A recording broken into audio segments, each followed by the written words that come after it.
abakinnyi batatu babaye overrated kuri Lorenzo akavuga ati sha ibintu nabashakaga muri ibintu banyeretse ariko tuvugana mu Rwanda ko abanyarwanda bashobora kumenya wenda vuba yose zishize cyangwa wenda tukoresha ishize cyangwa ebyiri zishize babaye overrated akavuga ati sha ibintu babavuze n'ukuntu banyeretse wamana yewe ubwiza ukuri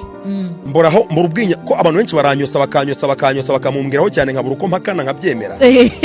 ariko ruboneka overrated ruboneka yabaye overrated sinjya mbona ibintu biri special akora ruboneka ushobora kumubwira erera akora mu kibuga ukaba imyaka 3 yimubwira atayikosora undi mukinnyi ni overrated umuntu bita Clement uhe yijya na Clement MVP yijya na Clement n'umukinnyi n'umudefanseri mwiza